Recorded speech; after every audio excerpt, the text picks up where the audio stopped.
ফ্রিজে যদি অল্প মাংস থাকে তাহলে এই রেসিপিটি আপনার জন্য। তো চলেন শুরু করা যাক। আসসালামু আলাইকুম, হ্যালো এভরিওয়ান। আমি মেহেরপুর জেলা থেকে রাদিয়া রাম্মু। আপনারা কে কোথায় থেকে ভিডিওটি দেখছেন অবশ্যই কমেন্ট করবেন।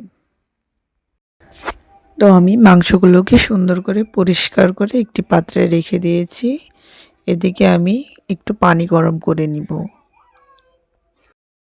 পানিটা গরম হয়ে আসলে এখানে আমি পেঁয়াজ কুচিয়ে নিয়েছি আর রসুন থেতো করে নিয়েছি। তো আমি মাংসে পেঁয়াজ কুচি, রসুন থেতো, আকড়া, দারচিনি, 2টা আকড়া এলাচ আর 4-5টার মতো এলাচ বেটে নিয়েছি।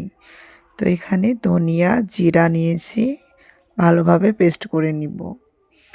আর আজকের মাংসের মূল উপকরণ হচ্ছে আলু। তো আমার কড়াইটা গরম হয়ে আসলে আমি অল্প পরিমাণ তেল অ্যাড করে দেব। তো তেলটা একটু গরম হয়ে আসলে আমি কেটে পরিষ্কার করে রাখা নতুন আলুগুলো সুন্দরভাবে ভেজে নিব। তো আলুগুলো আমি একে একে তেলে ছেড়ে দিচ্ছি। তো আলুটা বেশি ভাজা যাবে না, জাস্ট অল্প করে ভেজে তুলে রাখতে হবে।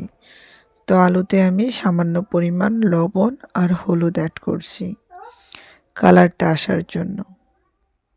তো 2-1 মিনিট ভালোভাবে সুন্দরভাবে নেড়ে চেড়ে হালকা করে ভেজে নিব। তো আমার ভেজে নেওয়া হয়ে গেছে।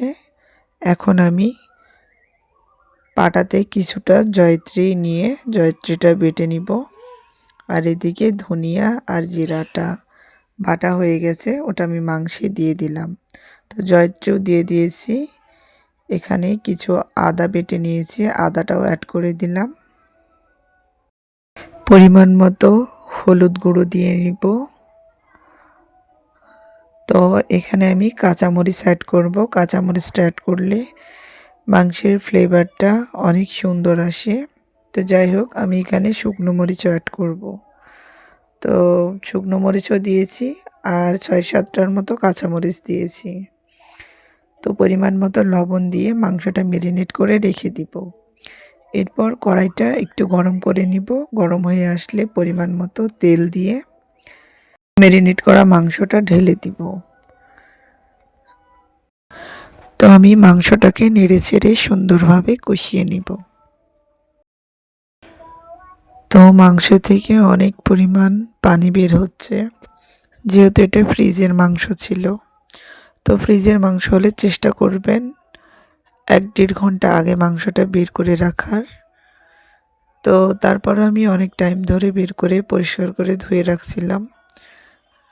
তো যাই হোক, মাংসটা আমার অনেকটা টাইট হয়ে আসছে আর কালারটাও আস্তে আস্তে চলে আসছে।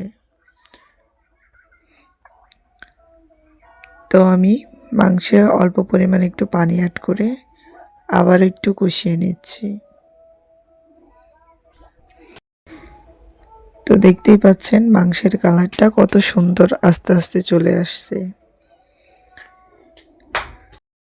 তো বেশি মাংস না থাকলে আপনারা এই প্রসেসে রান্নাটা করে দেখতে পারেন, অনেক সুন্দর আর খেতেও অনেক সুস্বাদু লাগবে। তো আমি অল্প পরিমাণ আবারও একটু পানি অ্যাড করে নিলাম। তো পানিটা আমার গরম পানি ছিল।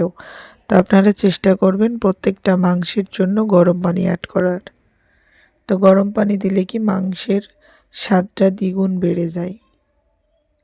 তো যাই হোক, আমার কষানো হয়ে গেছে। এখন আমি ভেজে রাখা আলুটা অ্যাড করে দিচ্ছি। তো নতুন আলু দিয়ে খাসির মাংসের মজাই আলাদা। তো আলুটা অ্যাড করার পরে আমি 2-3 মিনিটের মতো আবারও কষিয়ে নিব।